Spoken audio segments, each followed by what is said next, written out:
melihat bahwa memang untuk kebijakan dan juga regulasi dari pemerintahan saat ini, pemerintahan Presiden Prabowo Subianto nampaknya tidak terlalu melihat bagaimana keberpihakan terhadap bagi para pelaku pasar ataupun investor saat ini.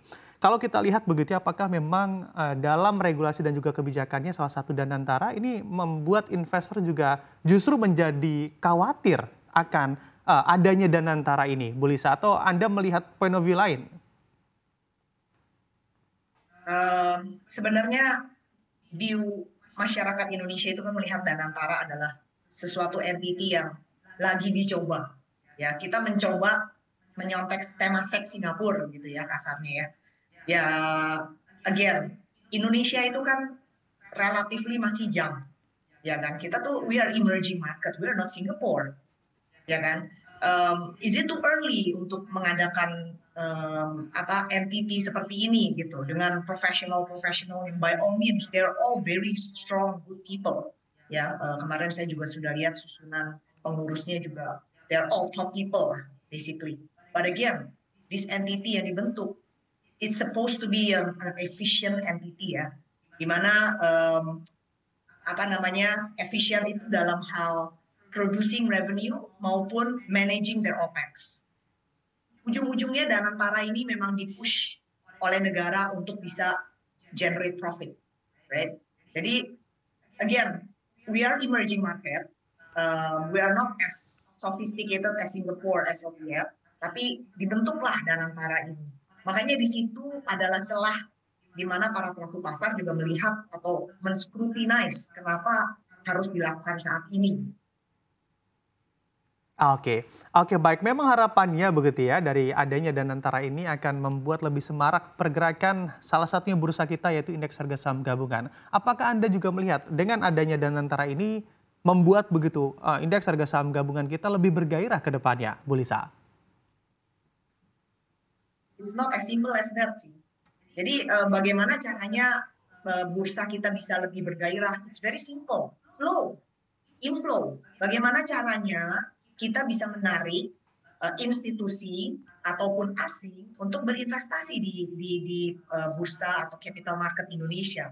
Saat ini literally tidak ada inflow. Tidak ada pihak besar ya yang mau membeli saham di pasar modal Indonesia. Kalau kita lihat saham-saham yang private seperti kayak konglomerat Prayogo Pangestu, itu dengan senang hati mereka mengkolek mereka punya barang pada saat harga murah. Ya, mereka willingly untuk collect barang mereka pada saat harga gonjang-ganjing.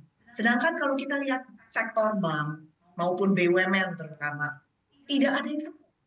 Kita tergantung oleh retail. Oh my goodness, it's very very hard ya. Maksudnya we are depending on middle class people nowadays, yang dimana middle class people pun juga udah di leher gitu kasarnya. Mereka setiap kali BBRI terkoreksi, siapa yang beli? Retail, ya kan? Dan retail ini kita nggak ngomong about retail yang below middle class ya. We're talking about middle class people dan mereka terbatas ingat. Jadi jika setiap turun level itu dibeli oleh retail, mau sampai kapan? Pasti ada bottom di mana udah mulai jenuh. Mereka juga tidak ada peluru. Jadi siapa yang bisa menopang dan mengangkat kita punya bursa ujung-ujungnya? Pemerintah. Oke, baik. Kalau memang kuncinya adalah flow atau inflow asing yang masuk ke dalam bursa kita begitu ya, membuat indeks harga saham gabungan bisa menjadi bergairah mungkin dan juga pasar keuangan lainnya. Sebetulnya cara apa yang bisa dilakukan oleh pemerintah kita begitu Bu Lisa menurut solusi yang Anda lihat? Hal yang simple aja deh. Hal yang simple. Gimana sejak kasus Jiwasraya, dapen-dapen itu tidak berani masuk ke pasar equity. Di cap 7%. Dan jika kita bandingkan dengan negara-negara tetangga, ya, dana pensiun mereka itu, apalagi Amerika ya, we are not talking about Amerika, itu mereka punya percentage ratio investing in equity is very high. Kita hanya di 7% dan tidak pernah naik dari zaman kasus Jiwasraya karena kita sudah kapok. Nah, ujung-ujungnya jika capital market kita ini tidak disupport oleh pemerintah in that way ya, maksudnya institusi besar yang mempunyai peluru besar untuk bisa percaya kepada saham-saham perusahaan Indonesia yang katanya fundamental bagus, siapa yang bisa beli Pak dalam jumlah besar? Nggak mungkin retail. Dan asing mereka masih belum percaya dengan kita. Semua ini just a test case. Danantara is a test case. It's a big gigantic plan.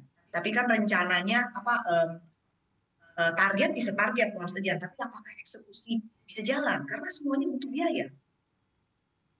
Oke, baik. Lalu bagaimana sih view Anda, Bu Lisa, dengan segala sentimen yang cukup negatif yang Anda katakan tadi dengan proyeksi indeks harga saham gabungan perjalanan yang di sepanjang tahun 2025 ini? Akankah memang indeks harga saham gabungan akan merana hingga akhir tahun nanti?